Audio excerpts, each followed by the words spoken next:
One common pitfall that it's very easy for electronic music producers and hardware enthusiasts to fall into is GAS, or Gear Acquisition Syndrome. And as a YouTuber who makes a lot of videos about music production hardware, I've found myself kind of contributing to that problem, which is not something I feel entirely comfortable with. I always want my videos to be informative and creatively inspiring. And while I do have a decent amount of gear, it's all chosen pretty intentionally, and I definitely try out more gear than I actually own to keep making interesting videos and hopefully grow the channel. So today I want to talk about some ways to properly beat gear acquisition syndrome and put the focus back on actually experimenting and making music. And I do want to quickly say, I know some people definitely approach their gear collections as that, a collection, and they operate just as much like collectors as they do as musicians, and I think there's nothing wrong with that. But as much as I absolutely adore gadgets, I still want to put the focus squarely on producing and finishing music. And that's not just a philosophical approach or some kind of minimalism, even though that's definitely part of it for me.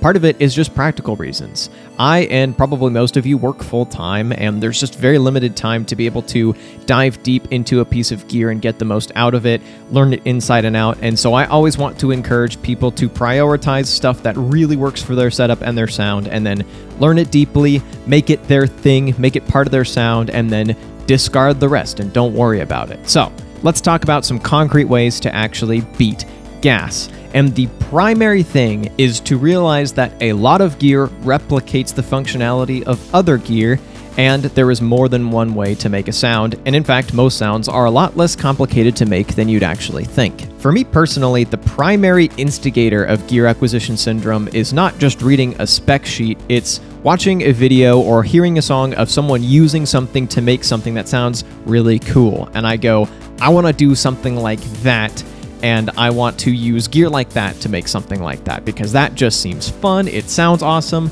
but there are multiple ways to get the same sound. The big thing that absolutely went the farthest to reducing chronic gear acquisition syndrome for me was changing my knee-jerk response when watching a video or listening to a song from, damn, I want one, to, how can I get a similar effect on the gear that I already have? And if, like me, you have a few pieces of fairly versatile gear, you can probably recreate like 90% of the stuff that you hear, at least in some capacity.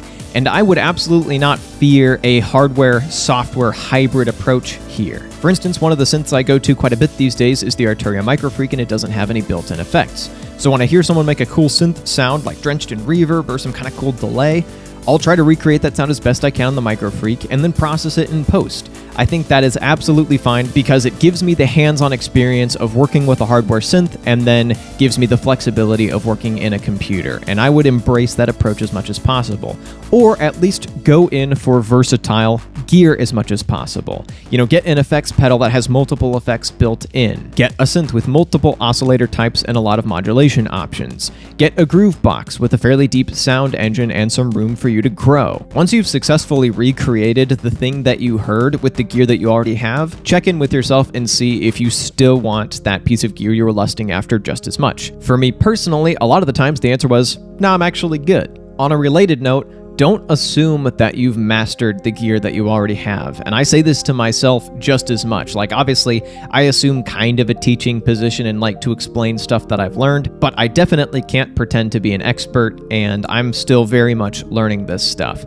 It's easy to get into music production ruts and sound design ruts and go, oh, I've hit the ceiling of what this gear is capable of, and now I gotta go upgrade. That might not be the case, and it's possible that you just need a different perspective on a feature that you don't use often enough, or some new techniques or a different workflow. There's a great line from one of my favorite musical artists, Propaganda, where he says, and you're searching for new mountains to climb as if you conquered the first one, you're not done, you're just comfy. And I think about that often for myself, because it's easy for me to assume that, okay, I've got the hang of this, I can move on.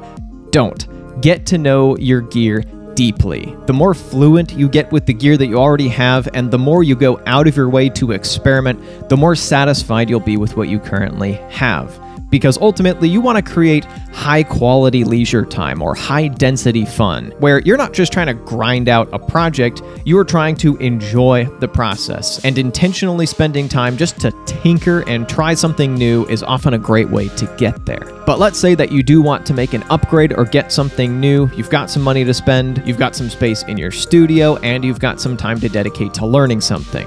How do you decide what to get? First of all, a quick note, I make a lot of videos about groove boxes, and I have more groove boxes than what is reasonable. You only need 1 or 2, especially if you're using them as kind of a central music production station or the brain of a setup. I just have a bunch because they're a bit of an obsession for me, both in terms of having different styles of working and in terms of making videos about them. But that aside, I would put the emphasis on buying new gear either to directly upgrade something with higher quality components or more features, or to get something that fills a void in your setup, or something that does something that none of your stuff currently is capable of. Anyway, this was a bit of a ramble. Hopefully that was helpful for you. If you have any other things that have helped you avoid gear acquisition syndrome, be sure to leave them in the comments below.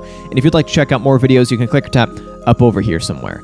And of course, above all, never get into modular.